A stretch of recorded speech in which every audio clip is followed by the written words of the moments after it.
Okay.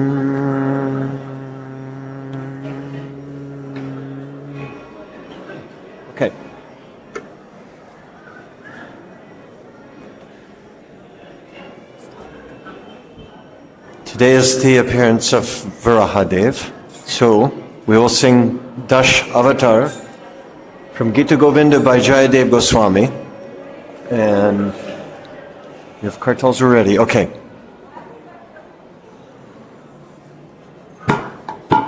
Let's hear the Pralaya payodi jale drutovanasi vedam Vihita vahitra charitram akedam Pralaya payodi jale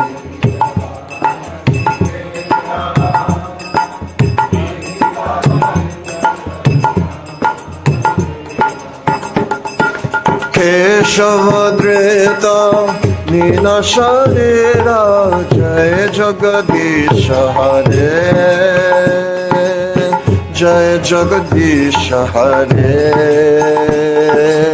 Jai Jagadisha Hare Keshavadrita Jai Jagadisha Hare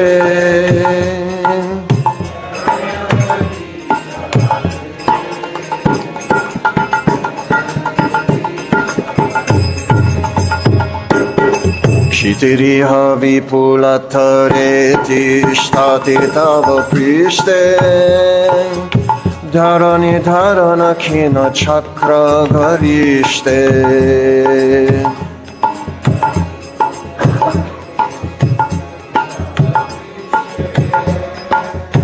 Dharani dharana khina chakra garishte Keshavadrita Kurma Sharira Jai Jagadisha Hare Jai Jagadisha Hare Jai Jagadisha Hare Keshavadeta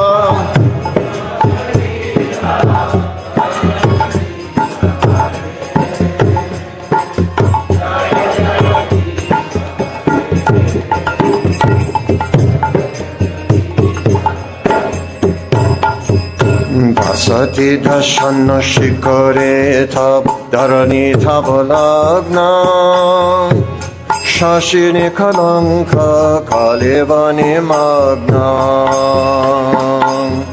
Vasati dashana shikare dharani thavalagna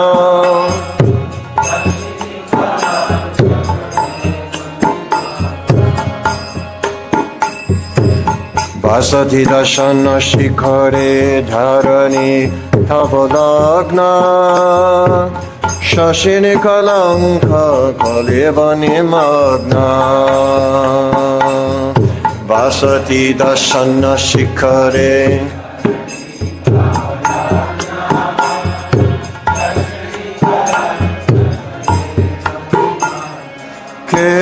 Keshavadreta Shukara Rupa Jai Jagadisha Hare Jai Jagadisha Hare Jai Jagadisha Hare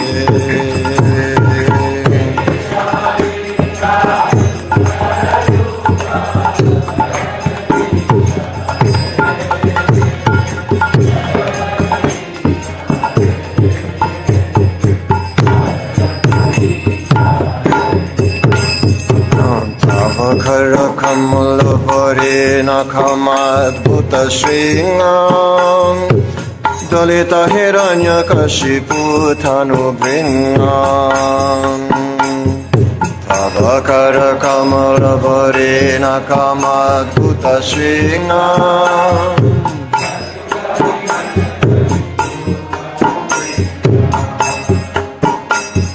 Keshavadrita Narahare Rupa Jai Jagadisha Hare Jai Jagadisha Hare Jai Jagadisha Hare.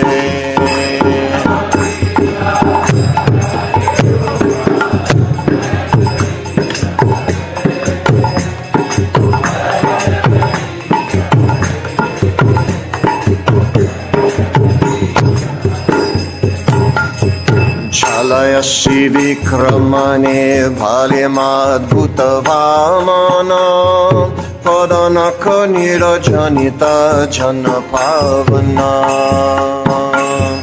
Chalayasi vikramane bhalyam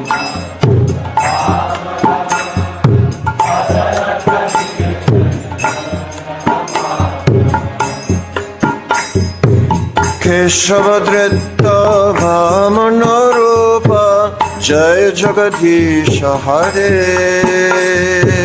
Jai Jagadisha Hare Jai Jagadisha Hare Keshavadrita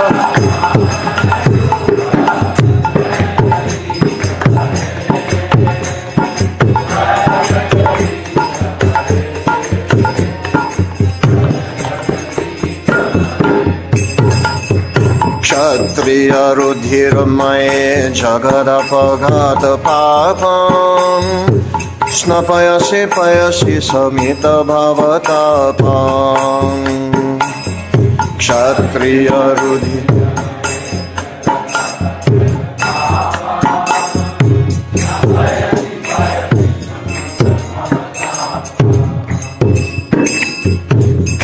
Keshavadrita Vrigupati Rupa Jai Jagadisha Hare Jai Jagadisha Hare Jai Jagadisha Hare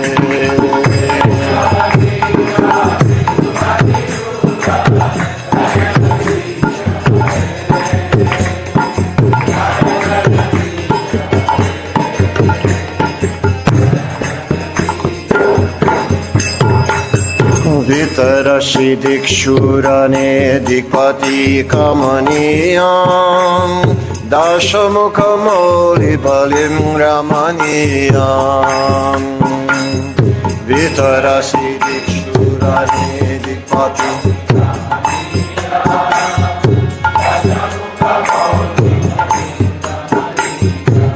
Keshavadrita Ramasharira Jai Jagadisha Hare Jai Jagadisha Hare Jai Jagadisha Hare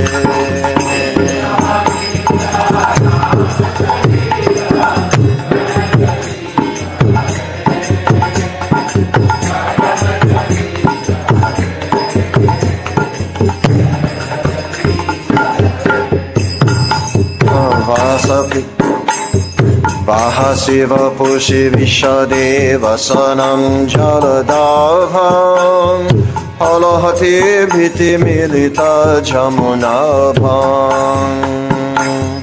Vahasiva pushi vishadeva sanam jaladabham Halahati bhiti milita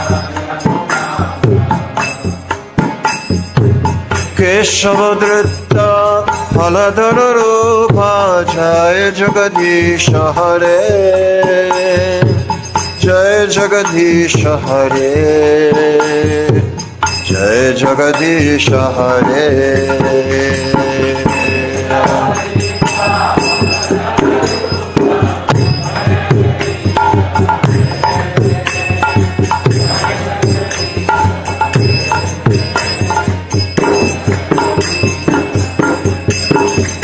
Anindasya gyavideraha shruti jatam Sadaya hridaya darshita pashugatam Nindasya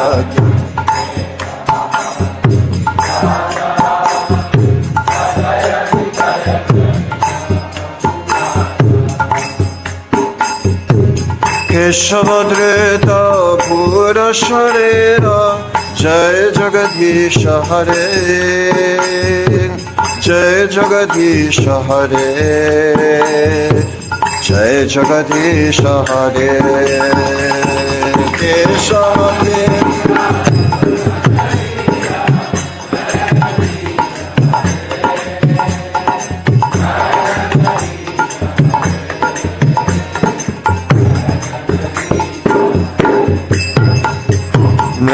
Nivahani dhane kalayasi karavalam Dhumaketu meva kimapi karalam Nivahani dhane kalayasi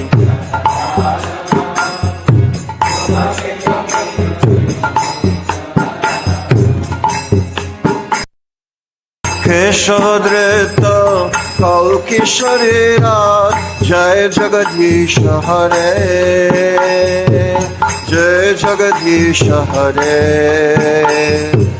Jai Jagadisha Hare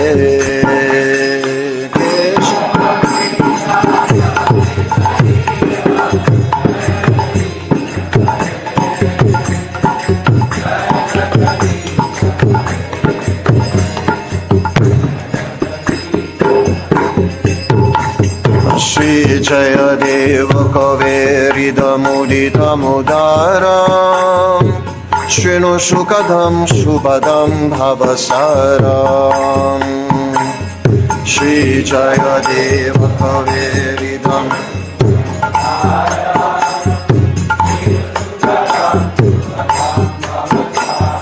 Keshava Breta Dasaveda Rupa Jaya Jagadisha Hare Jai Jagadisha Hare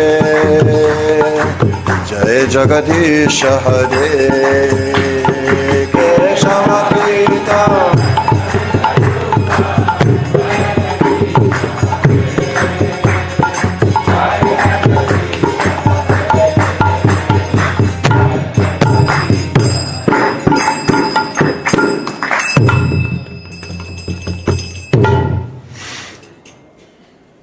Translation.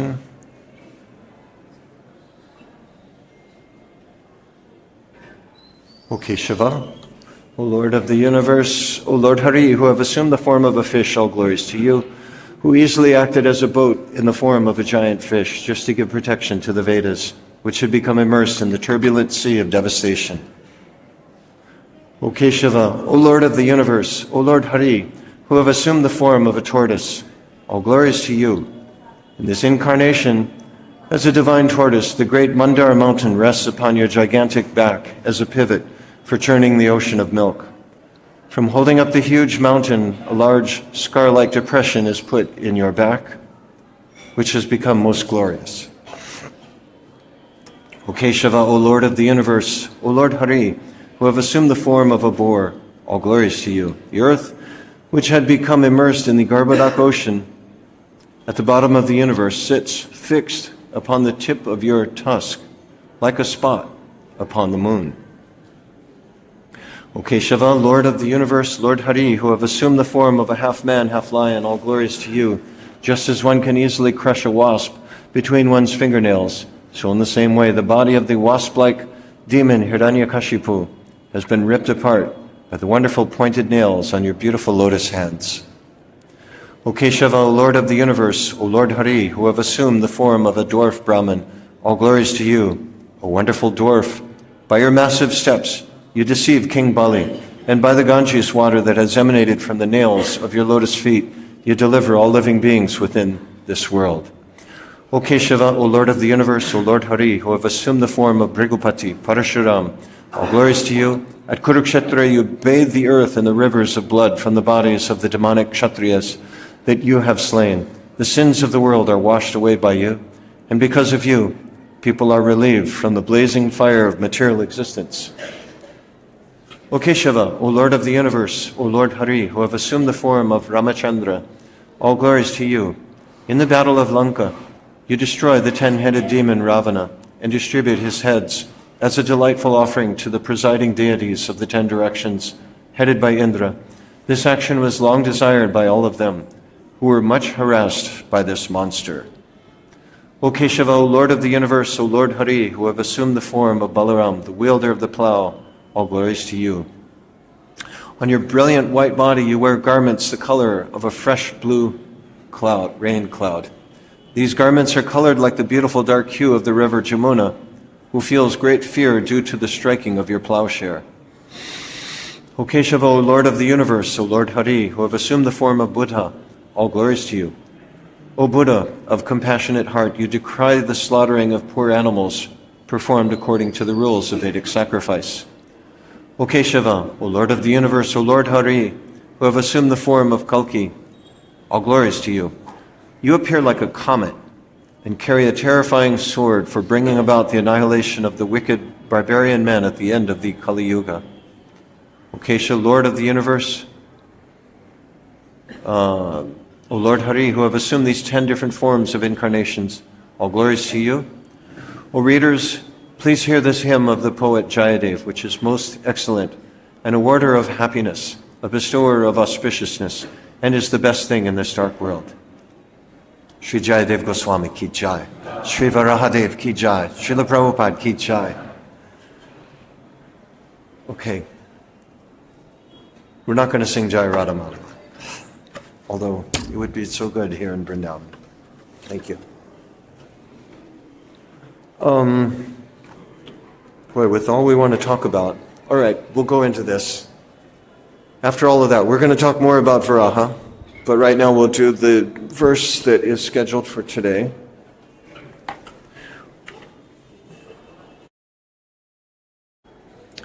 Om Namo Bhagavate Vasudevaya. Om Namo Bhagavate Vasudevaya.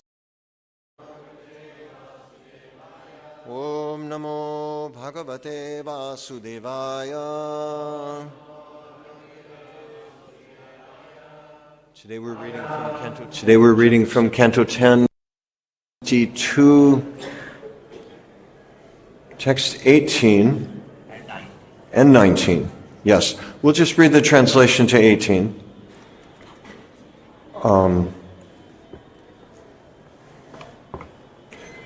Translation: Kṛṣṇa, Arjuna and Bhīma said, O king, know us to be needy guests who have come to you from afar. We wish all good fortune unto you. Please grant us whatever we desire.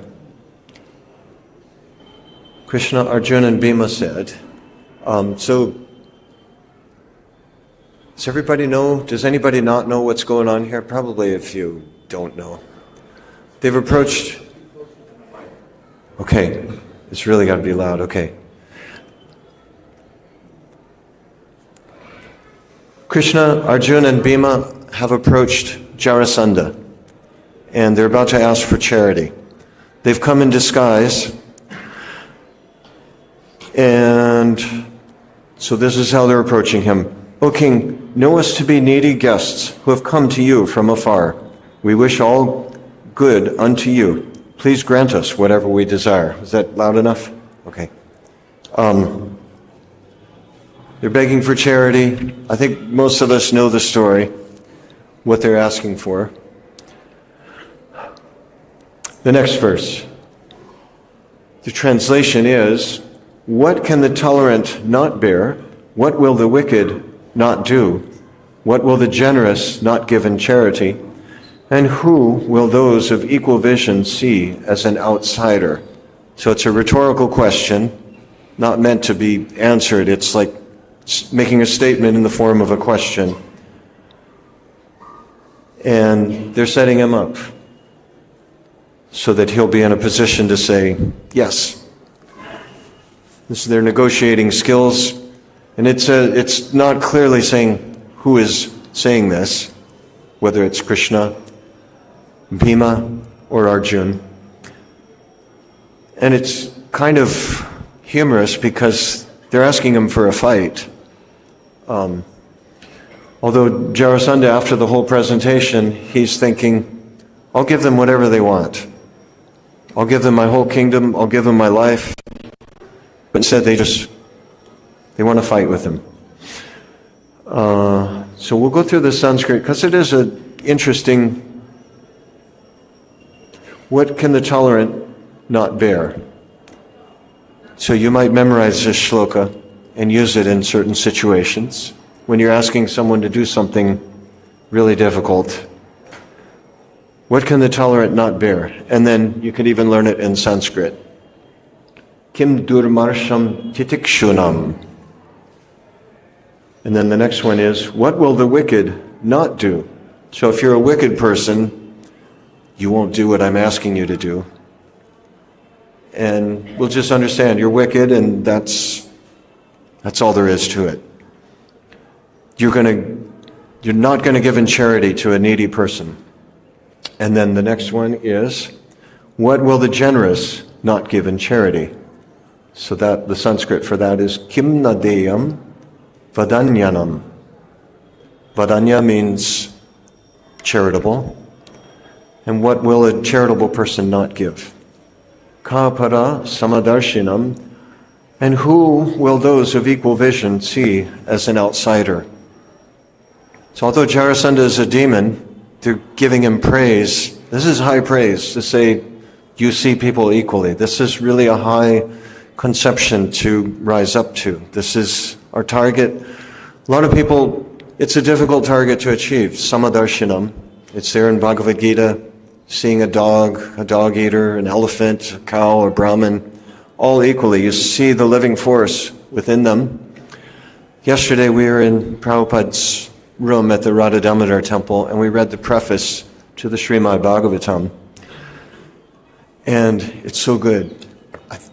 I think, it's in each volume? Let's just see if I could get the exact words. We must know the present need of human society. And what is that need? There's the introduction.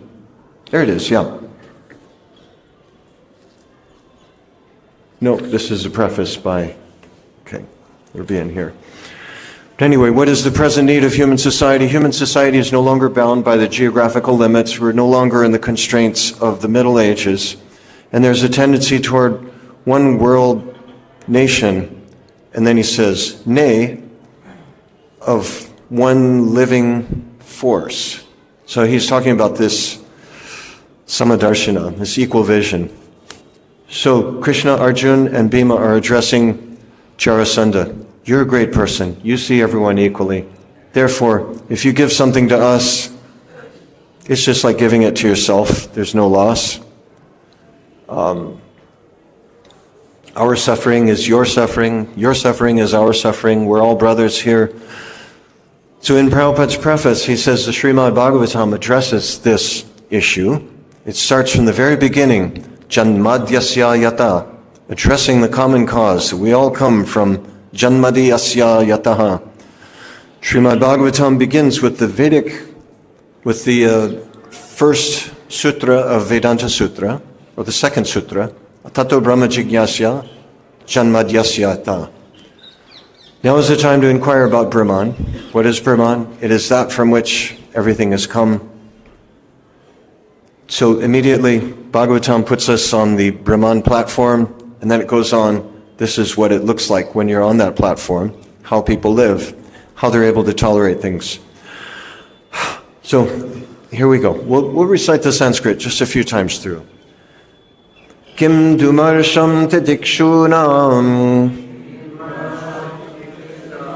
Kim durmarṣaṁ titikṣūṇāṁ. Kim akāryam asādhubhiḥ. Kim akāryam asādhubhiḥ. So that means, what will the wicked not do? Kim akāryam asādhubhiḥ. And the next one is, what will the generous not give in charity? Kim nadeyam vadanyanam. Kim navedeyam vadanyanam. And the last one, and who will those of equal vision see as an outsider? Kāpara samadarṣina. Kāpara samadarṣina. I'll read the translation one more time. What can the tolerant not bear? What will the wicked not do? What will the generous not give in charity? And who will those of equal vision see as an outsider? And now, the purport, which appears to be, it seems a lot like Vishwanath's commentary here, the way he expands on the conversations from each line. So, purport. In the previous verse, Lord Kṛṣṇa and the two Pandava brothers, Bhīma and Arjuna, requested Jarasandha to grant them whatever they asked of him. Here they explain why there is no need for them to specify their desire. That just reminded me, Navyogendra Swami years ago, he was doing lots and lots of home programs. He'd get the crowd, he'd sing, they'd love whatever he was doing. And then he said, now I have a favor to ask of all of you. Who is ready to do whatever I ask? And then everybody was so afraid, like here's this intimidating Swami. And he says, you're so poor-hearted. You can't fulfill one little request. And then a few hands would go up. And then he said, all I'm asking you to do is give a little bit of your time to chant Hare Krishna, Krishna Krishna, Hare Hare, Hare Rama, Rama Rama, Hare Hare. And then everyone's hands went up. Okay, I could do that. But it's a little intimidating when you have someone like Navyogendra Swami. But that was the dramatic impact. And that's what this story is doing. They're building the drama, going to Jarasandha, and Jarasandha is going for it. He actually has some culture, although it's not a very nice culture. He's done some really awful things. All right. So in the previous verse, they asked him to grant whatever they asked of him. Here they explain why there is no need for them to specify their desire. All right, who's ready to just do whatever three strangers show up at your door and they're saying, we want you to do something. Yes or no? Are you ready? The Acharya's comment on this verse as follows. Jarasandha might be thinking, what if you request my son, from whom separation would be intolerable? Just like Dasarath was requested to give his son, Sri Ram. Who's the... not Vishwamitra, Vasishta, thank you. Give his two sons, Ram and Lakshman, and he hesitated. Anyway, eventually he did give them. And then, oh boy, Hadai Pandit, we won't go into that one. What if you request my son, from whom separation would be intolerable? To this possible objection, Kṛṣṇa and the Pandavas reply, for a tolerant person, nothing is intolerable. Okay, that settles that, right? Everybody ready to give your son? Prabhupada was in India struggling. Can somebody just give me their son? I'll train them to be a Brahmin, a Vaishnav. Nobody would do it. He came to America. He found so many loose sons and daughters that were just looking for something. And then when everyone saw what he was doing, they said, all right, take my son. He built the Gurukul. He wanted wealthy, influential people to send their sons to go to the Gurukul here. That was his big ambition. We're going to get into this ambition later on as part of the Varaha story. All right, so for a tolerant person, nothing is intolerable. So next time you're facing some problem, you can just think, for a tolerant person, nothing is intolerable, right? Similarly, Jarasandha could object, what if you ask me to give my body or my precious jewels and other ornaments, which are meant to be given to my sons, not to ordinary beggars. To this, they reply, for the generous, what is not to be donated in charity? In other words, everything is to be given. Jarasandha might also object that he could be giving charity to his enemies. To this, his guests counter with the statement, Kāpara samadarṣinam, for those with equal vision, who is a stranger? Thus, Sri Kṛṣṇa and the Pandavas encouraged Jarasandha to simply agree to grant their request without further discussion. All right, so we'll try to move on from that, but it's also, so anytime there's a description of Kṛṣṇa, the six opulences are always mentioned. So wealth, strength, fame, knowledge, renunciation, beauty. What is he manifesting here in this discussion? Anyone just throw out one word? What do you? Renunciation, yeah. That's pretty obvious. He's coming as a beggar. He could just come in and say, I'm God. You stop doing what you're doing and submit to King Yudhishthira so we can do the Rajasuya Yagya. But instead, he does this whole dramatic thing. So he's renouncing his position as God. Anything else? I'm just wondering if anyone comes up with any other. He's always manifesting beauty, power, knowledge.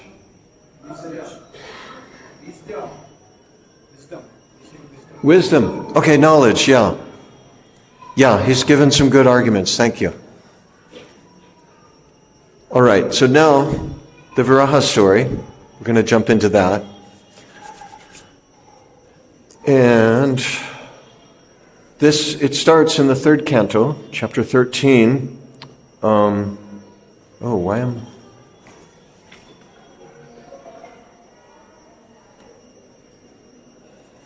Oh, how did I get there?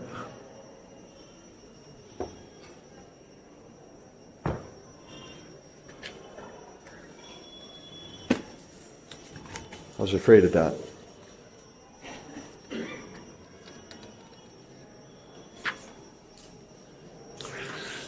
So is it chapter 13? It starts, yeah. Chapter 13, and the Manu appears, created by Brahma, Manu and his wife. And Brahma says, now you are good children. I want you to populate the universe. And Manu offers prayers and says, yes, I'll do that. Brahma congratulates him, says, very good. Then Manu says, O all-powerful Lord. Let's see, this is text 14. Text 14. O all-powerful Lord, O killer of all sins, I shall abide by your orders. Now please, let me know my place and that of the living entities born of me. Text 15. O master of the demigods, please attempt to lift the earth, which is merged in the great water, because it is the dwelling place for all the living entities. It can be done by your endeavor and by the mercy of the Lord. Text 16. Sri Maitreya said, thus seeing the earth merged in the water, Brahma gave his attention for a long time to how it could be lifted. And brief purport. According to Jiva Goswami, the topics delineated here are of different millenniums. The present topics are of the Shweta Varaha millennium, and the topics regarding the Chakshusha millennium will also be discussed in this chapter. So one is the white boar, one is the red boar. Don't ask me which is which.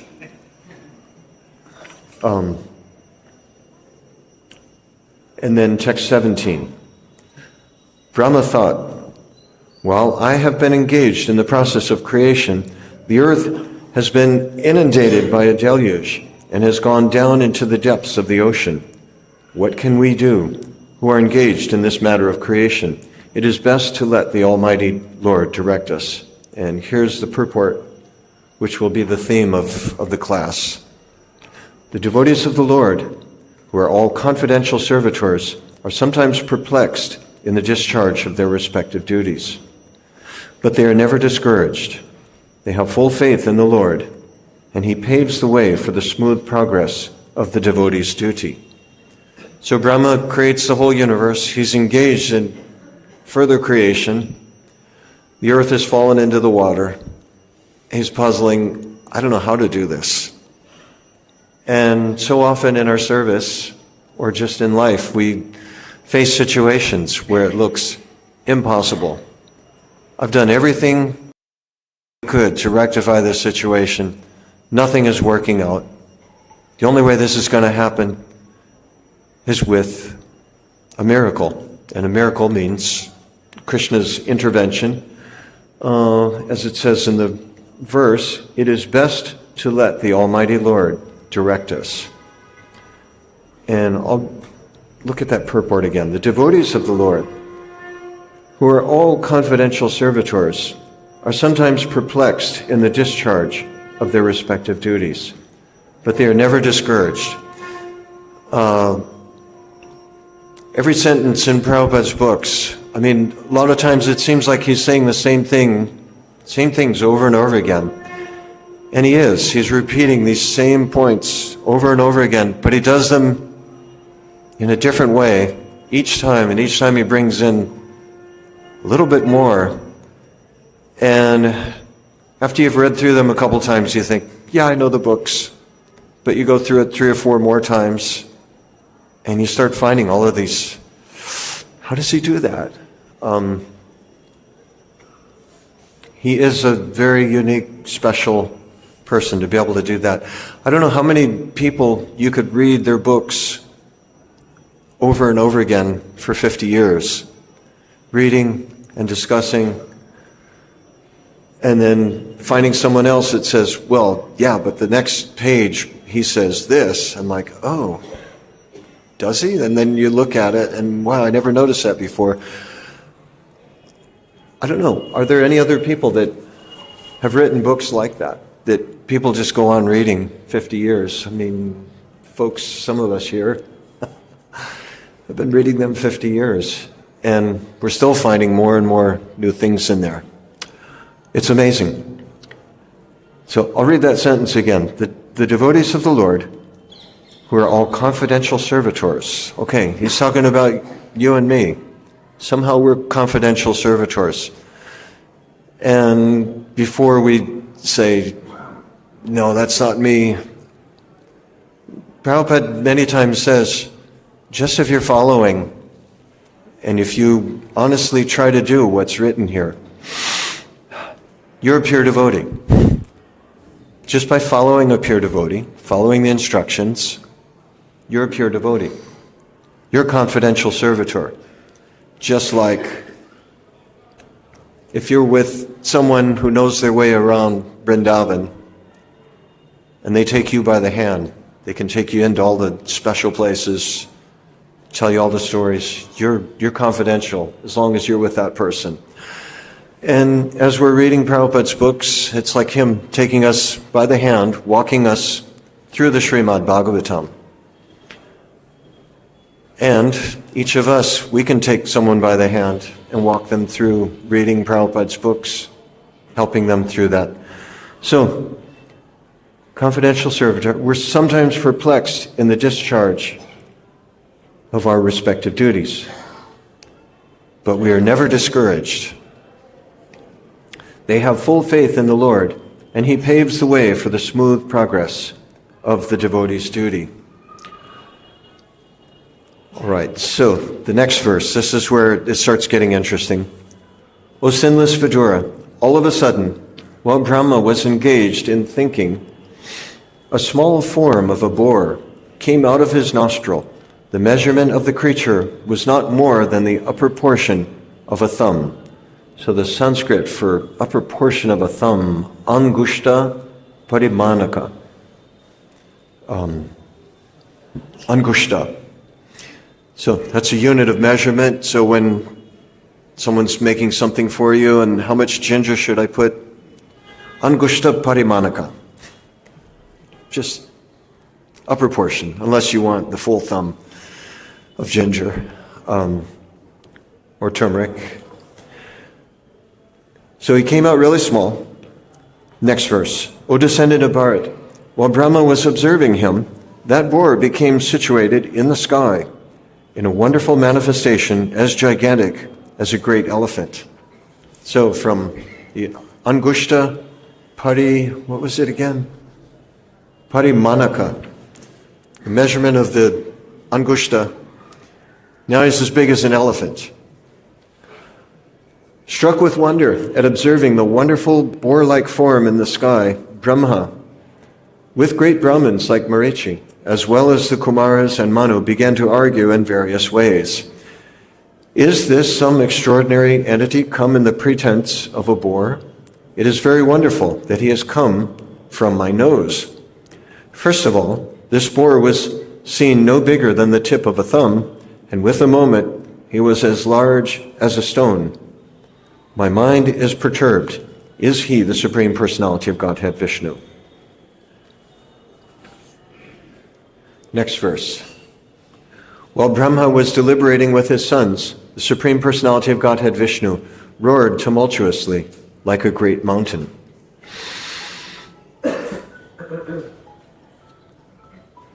So, in another place, Prabhupada compares ISKCON to Varaha.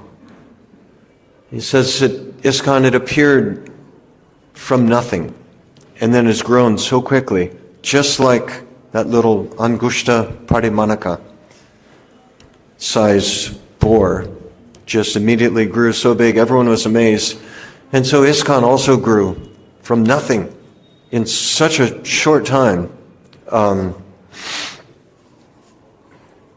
so we go back to that verse that I said was the theme. What was the number of that one? Sometimes we're perplexed. Text 17. The devotees of the Lord, who are all confidential servitors, are sometimes perplexed in the discharge of their respective duties, but they are never discouraged. They have full faith in the Lord, and He paves the way for the smooth progress of the devotee's duty. So we could go back, okay, I think it would be in here, in this one, the preface. Yes. I'll pick out a few points. The preface to, Prabhupada's preface to the Bhagavatam. We must know the present need of human society, and what is that need? Human society is no longer bounded by geographical limits to particular countries or communities. Human society is broader than in the Middle Ages, and the world tendency is toward one state or one human society. Oh yeah, he's going to try to get it up. Preface, yes. This is such powerful, the preface, you could memorize the whole thing. And you could go and just give a lecture based on what you've memorized of the preface, and people would think, this is a very wise person. The language in here is, and Prabhupada he's talking about the Bhagavatam, he says it is powerful. How did he state that? Abhi, how did he say that? Powerful. Where's the word powerful in there? Preface, oh no. Oh no. Okay, it helps to read along with it. Yeah, if you want to get your phone out. My phone wasn't working.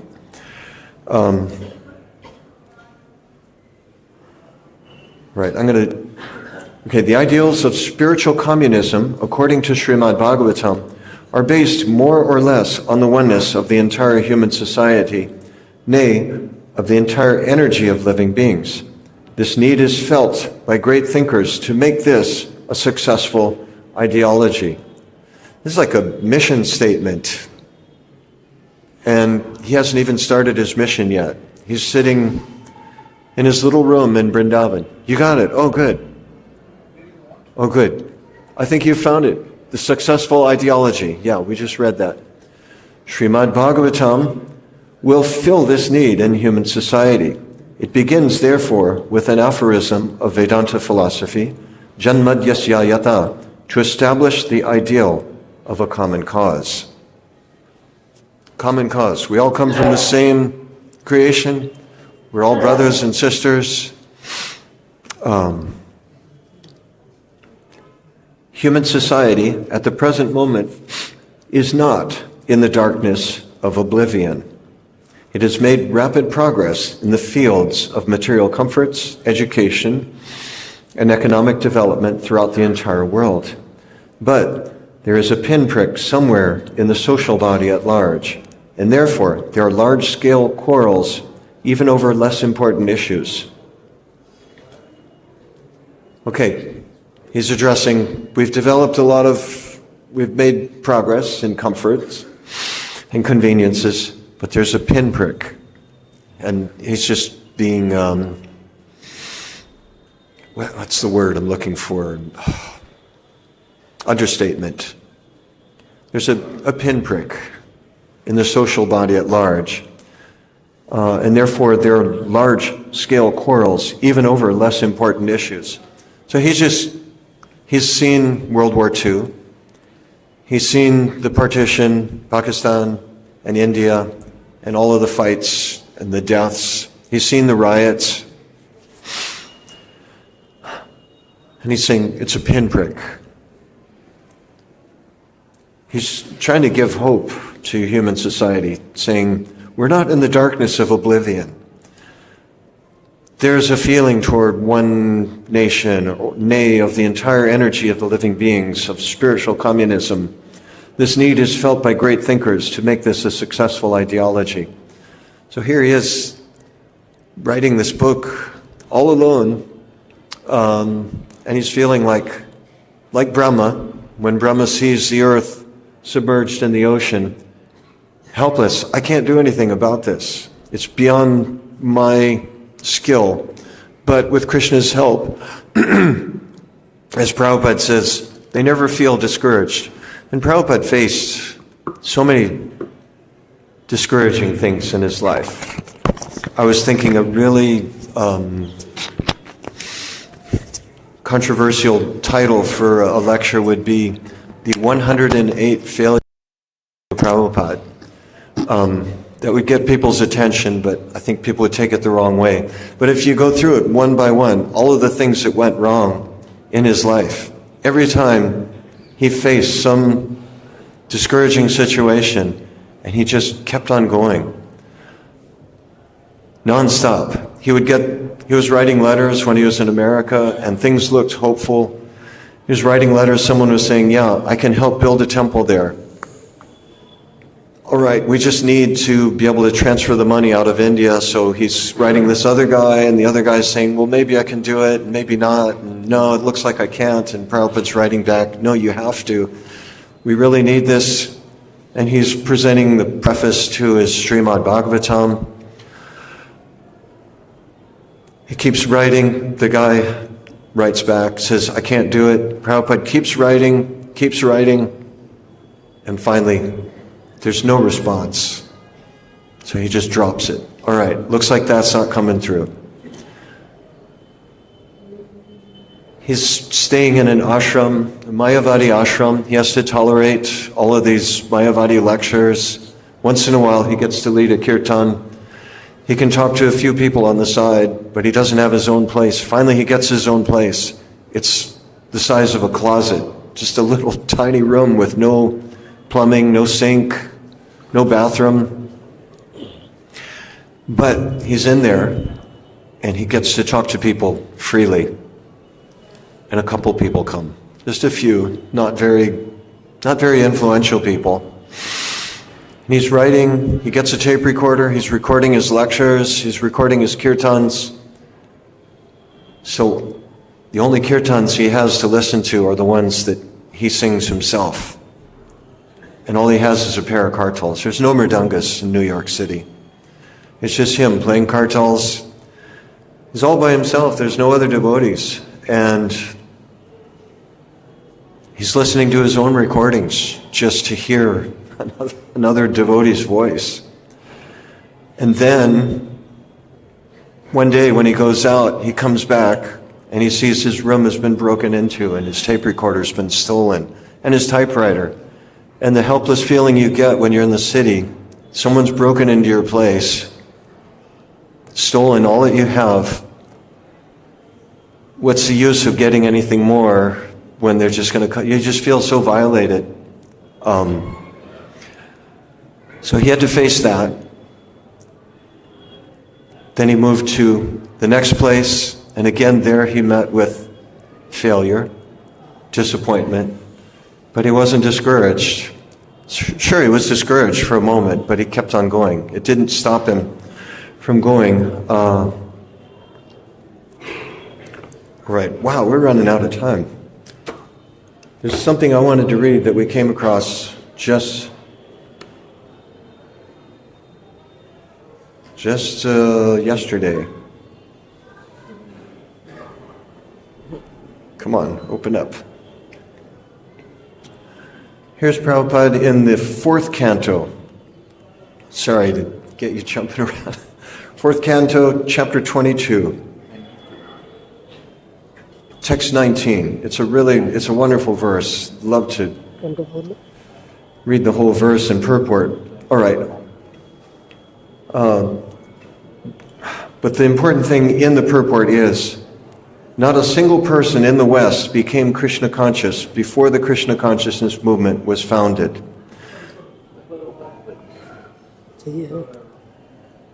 Yeah, sorry. It's in the first paragraph,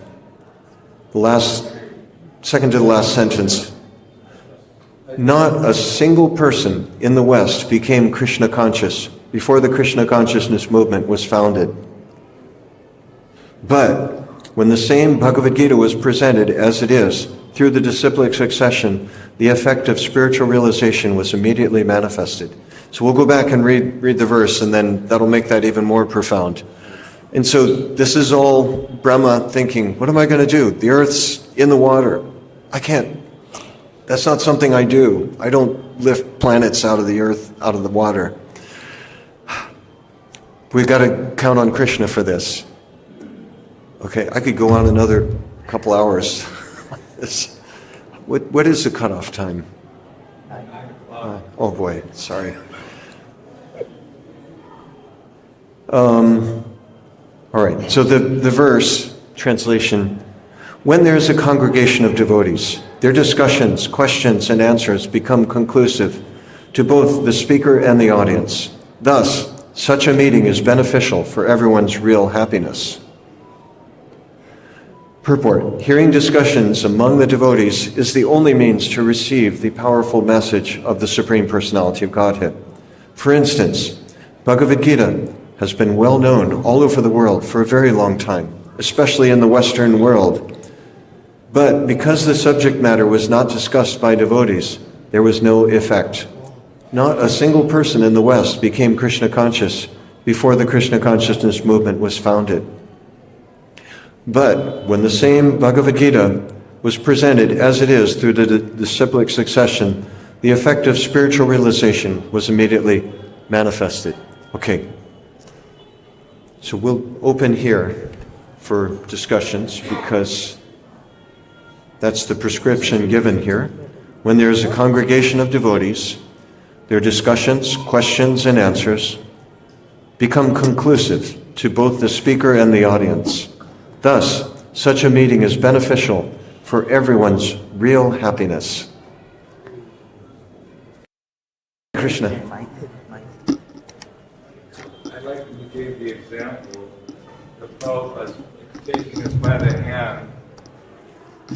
When you gave the example that Prabhupada's taking us by the hand to understand the teachings of the Srimad Bhagavatam, just like there are many Gitas and many translations of Vedic literatures and 4 sampradayas, and many people have gurus. But I don't know, maybe there's other things out there, but Prabhupada not only set up a whole institution and kind of walked us through every aspect of devotional service so that we can actually understand some of the messages of the Vedic literature and actually walking this, in the darkness, really, because without that acharya and without that guidance, it'd be pretty difficult to work our way through things. So I just wanted to make that comment. That it was a good explanation of how Prabhupada's holding our hand.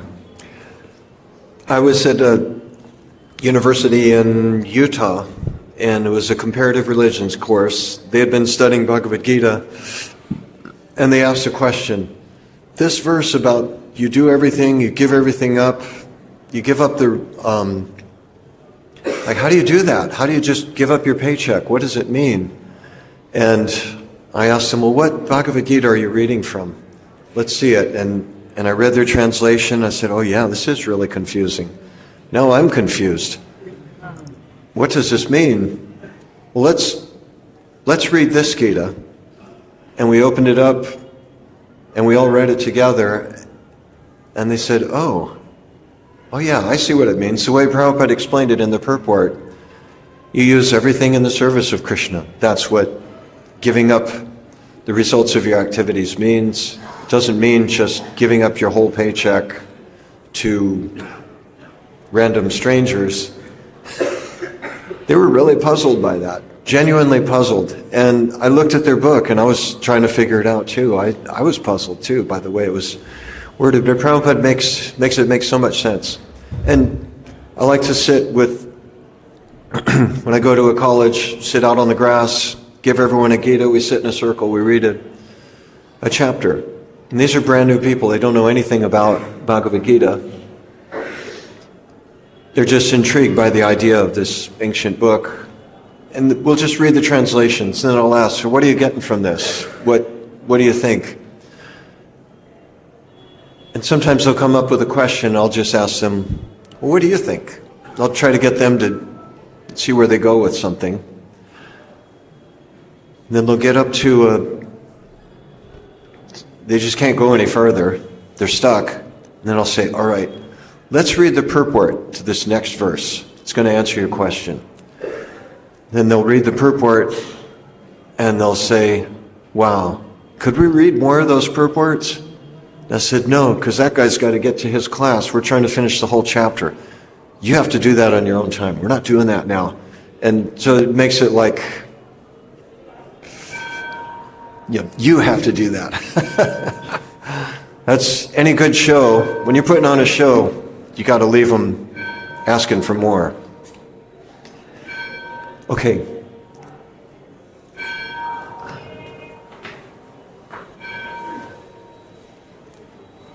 So that's what I'm trying to do. I walk them through it and then leave them like, you got to read this on your own.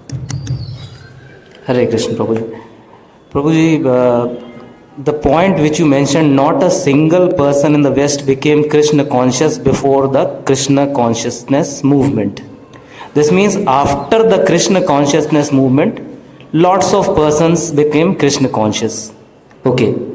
So my point is, Prabhuji, has there ever been a person who has been Kṛṣṇa conscious, or is there currently a single person who is Kṛṣṇa, or will there be any person whosoever in the future who will be Kṛṣṇa? Because Kṛṣṇa himself is not conscious of himself. When he sees his beauty in the water, he was mesmerized. So how can consciousness contain Kṛṣṇa? Otherwise consciousness becomes huger than Kṛṣṇa. So is there anything called Kṛṣṇa consciousness? Okay, I couldn't hear the last part, but yes, before Prabhupada translated the Bhagavad Gita, wrote the commentary, it's true, not a single person in the West became Kṛṣṇa conscious before the Kṛṣṇa consciousness movement was founded. I lived in the West. All we knew about India was elephants and incense, snake charmers, hungry people. That's all we knew. Bhagavad Gita, I don't know, maybe a few people knew about it, but it wasn't a book that you really follow. It's just something you discuss, some really high ideas, some thoughts. There was one disciple of Bhaktisiddhanta from Germany who took it very seriously, and so we could just say, all right, there's one person, but that was coming through Bhaktisiddhanta. He came here to India, he met, so he's in there with Prabhupada's people. But outside of that, unfortunately, it wasn't happening. And we go to anyone, we listen to any other philosophy, they say a lot of really nice things, but then at some point, there's always something that's not quite right. And as you study Prabhupada's books, it's like he just starts criticizing everybody, and you might get the idea, does he like anybody? It seems like he's at war with everything and everyone sometimes. But yes, he loves everyone. He's trying to help everyone. But he's being very clear. So there's always this conflict between the right wing and the left wing, the very open, liberal, welcoming everyone, and then being very strict and no, this is what we have, being very conservative and traditional. And Prabhupada is both and neither. He's so welcoming to everyone. And when they come in, he makes them conservative. And with the conservative people, he brings them in and he tells them, you need to be more liberal. You need to be more open. So Prabhupada is both and neither. So I think we're over time. Yeah. Thank you very much. Hare Krishna, Srila Prabhupada ki jai, Srimad Bhagavatam ki jai, Sri Varahadev ki jai.